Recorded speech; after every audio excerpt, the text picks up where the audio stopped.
Vou mostrar para vocês agora alguns dos momentos mais importantes da posse ontem do ministro Luiz Roberto Barroso como novo presidente do Supremo Tribunal Federal. Durante o discurso, ele abordou diversos assuntos, acentuou, por exemplo, o perfil progressista durante os 10 anos dele na Suprema Corte e, para uma plateia, claro, lotada de autoridades, defendeu a democracia. Quem vai contar tudo para a gente é o André Anelli. Na sequência, tem os comentários da Amanda Klein e do Cláudio Dantas.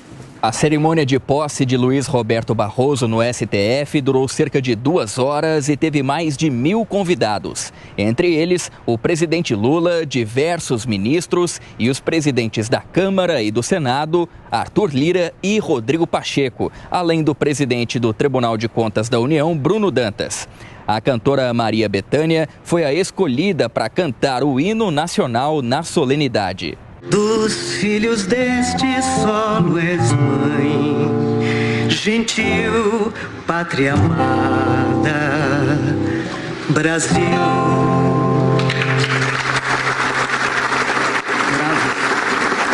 Diante das autoridades, Barroso leu o discurso de posse em que negou qualquer tipo de ativismo judicial.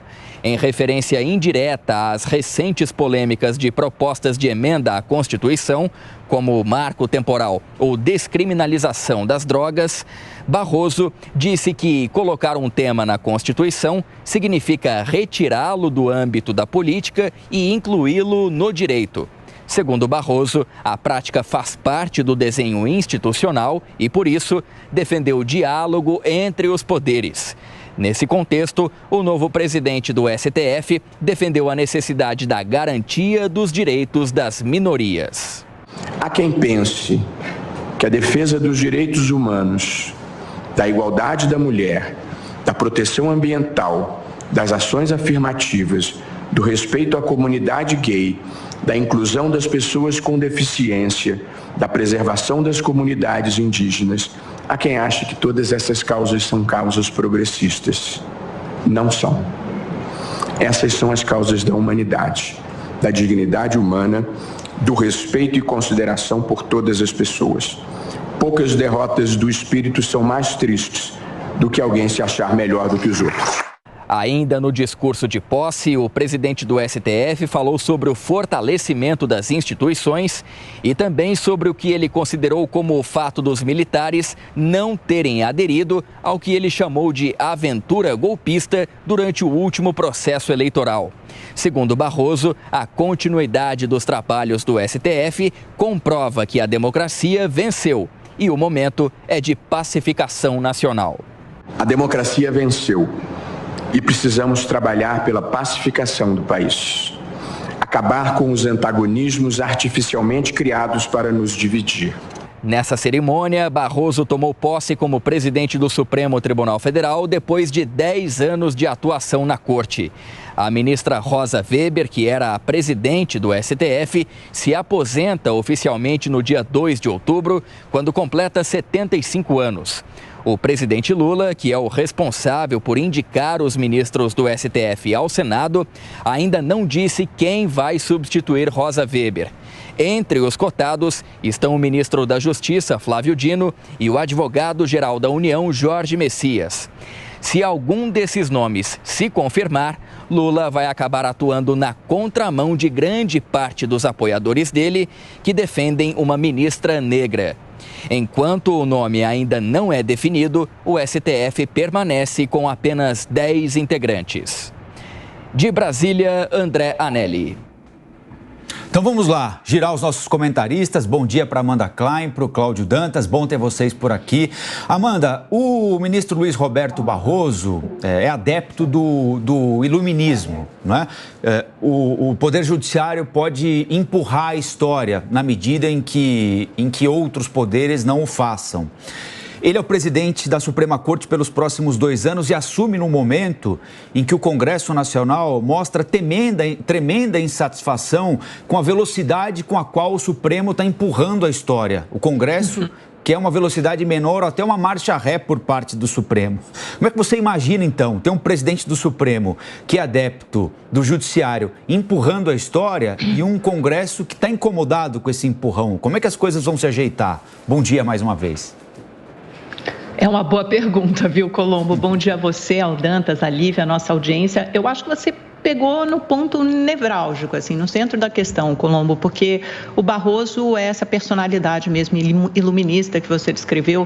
Eu acho que qualquer um que seja afeito a esses valores e que também tenha apreço pela língua portuguesa assistiu ontem com muito gosto o discurso, porque ele tem uma exímia oratória, uma oratória brilhante, e ele foi ao centro das questões fundamentais e mais importantes. Ao mesmo tempo que ele pregou essa pacificação entre os poderes e o fim do antagonismo no Brasil, o diálogo, a independência, a harmonia entre os poderes, ele também fincou mais uma vez o pé num Supremo altivo na defesa dos direitos fundamentais, altivo na defesa da democracia. E quando ele fala dos direitos fundamentais, a gente exaltou aí, mostrou um trecho dizendo que não são causas progressistas, mas causa da humanidade, aí ele se coloca num papel diametralmente oposto ao que o Congresso vem decidindo. E ele cita todas essas causas iluministas. Ele enumera os direitos das mulheres, da comunidade LGBTQIA+, dos povos indígenas, e justamente aí reside o conflito mais recente entre Parlamento e Supremo, que foi no caso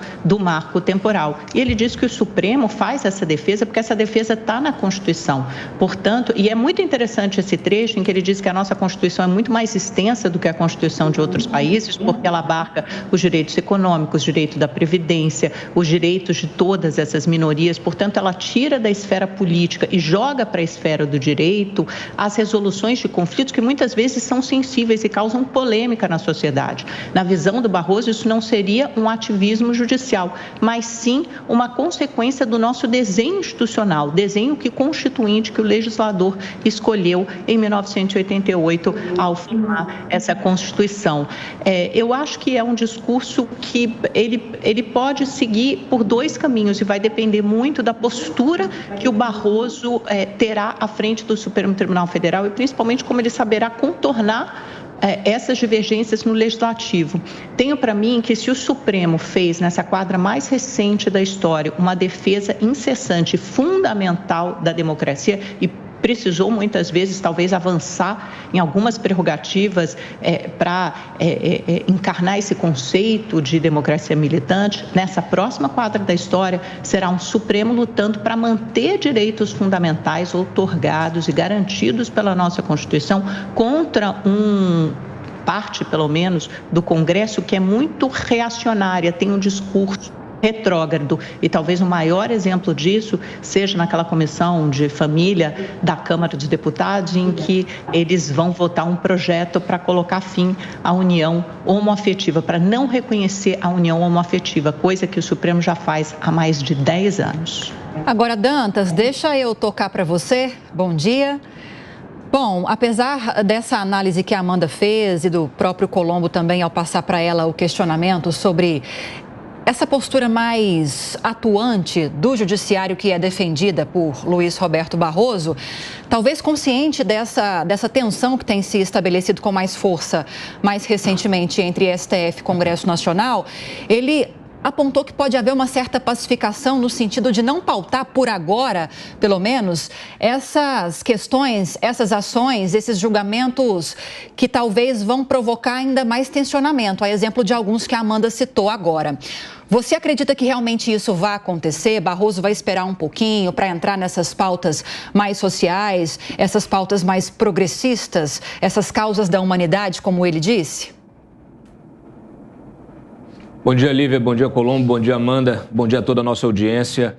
Olha, Barroso convocou para hoje uma coletiva de imprensa, já demonstrando que ele está apostando no diálogo. Vai expressar ali, naturalmente, as suas diretrizes. Ele compôs uma equipe e já deu indicações de que vai buscar outros temas, não só esses temas aí dessa pauta de comportamento, dessa pauta de costumes, como a gente costuma dizer, mas ele vai se dedicar à pauta econômica, à questão da segurança jurídica, que ele mencionou ontem de forma enfática no discurso, e ele disse, né, e já escreveu sobre isso, essa questão desse perfil iluminista, né, de empurrar a história. Ele sempre faz ali um reparo, é empurrar a história, mas com autocontenção. Autocontenção é a palavra-chave para essa disputa, esse atrito, esse enfrentamento institucional, esta confusão institucional que nós estamos vendo entre Supremo e Congresso Nacional. Autocontenção que está na LOMAN, que é justamente a lei que rege a magistratura. Então é preciso autocontenção, é preciso que os ministros falem menos, é preciso que eles não antecipem voto, é preciso que eles não ataquem, né, figuras de outras instituições e vice-versa. É preciso que as autoridades que estão na liderança das nossas instituições tenham a percepção clara do seu tamanho, da sua responsabilidade e saibam conduzir essas instituições para o melhor caminho. Nós precisamos, sim, dar um passo atrás, e isso vale para o Supremo, vale para o Congresso. Inclusive, ontem eu disse no Pingos que estas iniciativas, esses projetos, proposta de plebiscito, essa PEC do equilíbrio dos poderes, são avisos do Congresso, dizendo para o Supremo, olha, para por aí, vocês já estão entrando demais nas nossas prerrogativas. Mas, naturalmente, é preciso admitir também que o Congresso trouxe o Supremo para essa briga política. Não é de hoje, já tem muito tempo. Inclusive, ontem, né, o Gilmar Mendes, que é hoje o decano, fez um discurso de abertura. Quando ele assumiu a presidência do Supremo, lá em 2008, e o decano era o Celso de Mello, o Sarney, inclusive, estava presente nas duas cerimônias, o Celso de Mello também fez um discurso muito duro e o Gilmar, naquele momento, fez um discurso aí de contenção, né, de buscando um diálogo, de apaziguamento. Então, é natural que a gente veja essa postura. Naquele momento, o que pegava, vamos dizer assim, o que estava realmente pegando ali nessa disputa entre poderes era o uso excessivo do Executivo de MPs, de edição de MPs, o que estava atropelando as prerrogativas do Legislativo. Hoje a gente vê que o Legislativo está muito forte e acaba que o Executivo está mais tímido e o Supremo acaba entrando nas prerrogativas do Legislativo. Então, é preciso que haja contenção de todos os lados. E eu aposto que o Barroso vai buscar o diálogo. Ele não vai abrir mão desses temas sensíveis, que são, inclusive, bandeiras de vida dele, estão expostos no seu livro, toda a argumentação que sustenta o seu pensamento. Mas eu acho que ele vai buscar o diálogo para conduzir de uma forma mais branda essas temáticas tão sensíveis. Pois é. Quem deve estar torcendo muito por esse diálogo é o presidente Lula, né? Porque, no final das contas, estão caindo bombas no colo dele que ele gostaria de ver desarmadas muito antes de chegarem ao Palácio do Planalto. Como, por exemplo, essa questão do marco temporal agora, né? Que foi para o gabinete dele, ele vai ter de tomar uma decisão sobre o projeto aprovado no Congresso Nacional. E se esses assuntos de costumes ficarem na pauta, como aborto até a 12ª semana de gestação, como descriminalização do uso de drogas, por mais que o debate não envolva o executivo, é natural que ele acabe sendo perguntado, que, enfim, que esse assunto acabe indo à pauta. Eu imagino que esse seja um tema com o qual ele não queira se envolver nesse momento, né? Respinga na relação, só para complementar, Colombo, respinga na relação com o Executivo e são temas caros ao Executivo também, porque o Executivo, nesse sentido, tem posições muito mais próximas ao STF do que ao Congresso Nacional na pauta de costumes e comportamento. E mais, o Executivo sabe que não tem força para avançar com essa pauta no Legislativo. Então, talvez ele precise do Supremo como um aliado. Só que aí causa o efeito bumerangue, porque ele é obrigado, por exemplo, a vetar o marco temporal, estressa mais ainda a relação com o Congresso. Então, veja que é uma faca de dois gumes, né? Essa pauta de comportamento de costumes no Brasil está muito mal parada, porque aí a gente tem visões de mundo completamente opostas, Supremo e Executivo de um lado e Congresso de outro. Ele pode até concordar, né, Lívia, mas está longe de querer se meter nessa enrascada agora, né? Nem é bom para ele de forma alguma. Agora, Dantas, essa questão do marco temporal, eu sei que você quer complementar aí o que a Amanda falou. Qual vai ser a decisão dele? Ele vai sancionar, vai vetar completamente, vai vetar alguns trechos? É uma sinuca de bico para ele também. Sem dúvida. Bom, essas pautas de costumes, como disse a Amanda, ela está sendo tocada pelo Supremo. O que o Barroso pode fazer é deixar ela em suspenso, porque são pautas que elas não são prioridade para o debate público no sentido daquilo que realmente importa. A questão do marco temporal ela tem outro efeito, porque ela traz insegurança jurídica justamente para um setor que hoje é a mola que impulsiona o PIB, né? É o nosso motor econômico, que é o agronegócio. Hoje responsável aí por 25%, um quarto do PIB é gerado pelo agronegócio, que alimenta aí 1 bilhão de pessoas no planeta inteiro, que gera emprego, enfim. Realmente é um motor da economia e que não pode ser atingido, afetado por essa mudança, né, de parâmetros, né? Você não pode simplesmente do dia para a noite pegar uma área que está produzindo, que está trazendo riqueza para a nação e dizer que aquilo ali, em 1780, era uma área indígena. Isso não tem o menor cabimento. Essa insegurança jurídica que precisa ser, vamos dizer assim, ela não pode existir. O Lula, como você me perguntou, Lívia, o Lula, ele pretende vetar até integralmente essa lei que foi aprovada do marco temporal. O problema é que ele vai vetar e o Congresso vai derrubar o veto, o que vai fragilizar a sua posição ainda mais e vai criar uma celeuma com a sua base que ele diz ter acabado de negociar a formação. Não esqueçamos que ainda está em negociação essa ocupação da máquina pública, a Caixa Econômica ainda está no alvo aí do Centrão e tudo isso está em jogo. Então ele vai ter de ter muita calma, né, na hora de analisar esse veto, vai ter de se amparar naturalmente na AGU, que vai buscar a argumentação, a fundamentação jurídica na própria decisão recente aí do Supremo e, a partir daí, vai decidir. Ele também pode usar politicamente isso para fazer um gesto que seria um gesto muito bem-vindo para a sua relação com o agro. Se o Lula, por algum motivo, e aí nessa negociação, nesse diálogo com Barroso, com Arthur Lira, com Rodrigo Pacheco, ele entender que é melhor deixar sancionar essa lei e ignorar a decisão do Supremo, aí a coisa muda de figura. E ele passa a ser muito bem visto pelo agronegócio, que vamos dizer assim, um desafio para ele desde o início do governo. Então, vamos ver. A tendência hoje é de veto, mas se ele tiver aí a inteligência política necessária para garantir a governabilidade, que é o que realmente importa, ele vai sancionar essa lei.